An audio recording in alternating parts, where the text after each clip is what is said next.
মালদহে আমরা দুটো লোকসভা সিট হেরে গিয়েছি, তবে 12টি বিধানসভার 12টিতেই আমরা জিতবো বা আমাদের জিততে হবে। লোকসভা নির্বাচনে তৃণমূলের মালদহে ফল খারাপ হয়েছে ঠিকই, কিন্তু দলীয় কর্মীদের বলছি কেউ একে অপরের বিরুদ্ধে দোষারোপ করবেন না। ফিরহাদ হাকিমের বক্তব্য, 12টায় 12ই চাই। শুনুন কি বলছেন তিনি।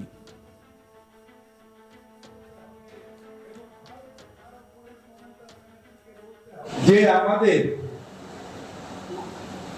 দুটো লোকসভা সিট মালদায় আমরা হেরে গেছি,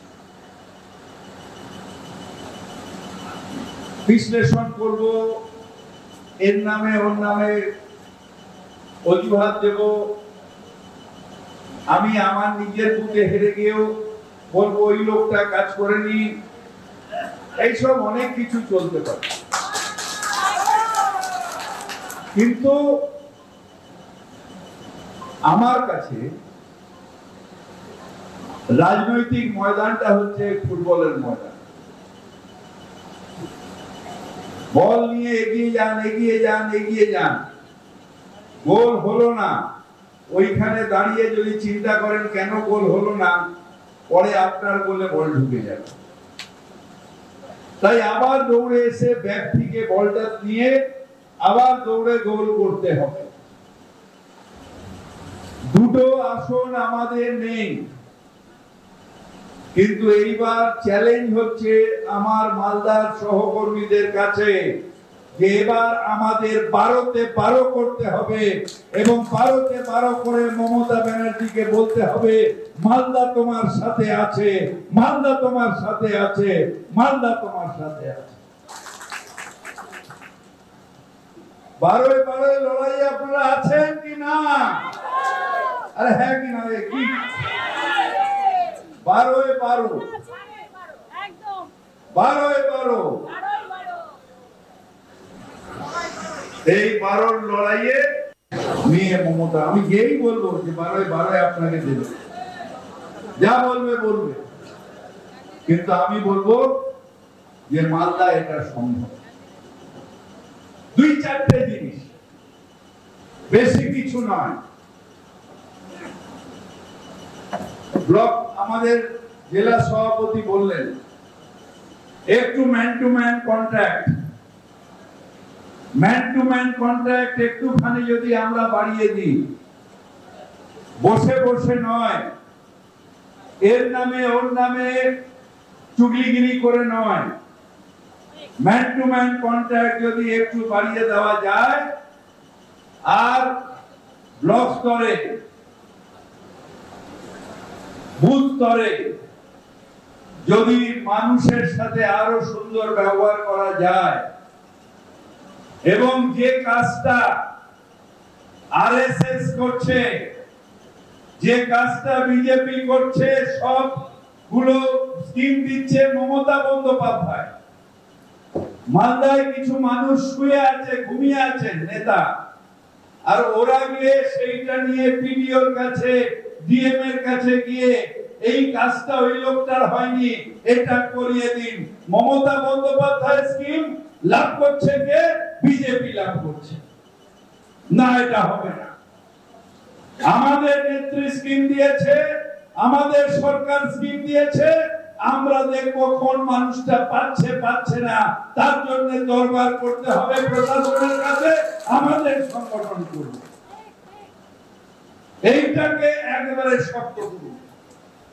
কার লক্ষ্মীর ভান্ডার আসছে না নিজেরা নোট করুন, প্রত্যেকে একটা করে ডায়েরি দেবেন, নোট করে নিয়ে তার যান ডিএম এর অফিসে।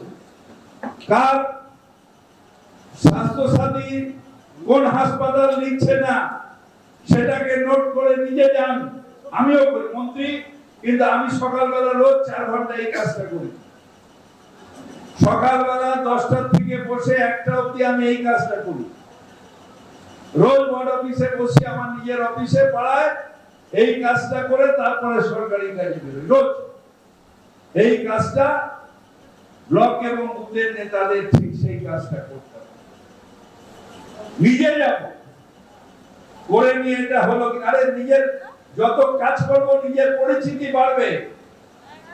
নেতা শুধু পাড়ায় থাকলে হবে না, ডিএম ছিল না, এসপি ছিল না, ভিডিও ছিল না, তাহলে আমি কিসের নেতা? আর ওদের চেনাতে গেলে কি বমিদা একটা ফোন করে দিন না, আমার এলাকার কাজ নিয়ে যতবার দৌড়দৌড়ি করব তত বেশি আমার পরিচিতি হবে। এই ছেলেটা তো কাজের ছেলে, রোজ আসে, রোজ পেছনে কিছু নিয়ে, কার রেশন কার্ড নেই, সেইটা আমরা ছোটবেলায় এই কাজই করেছি, এখনো এই কাজই।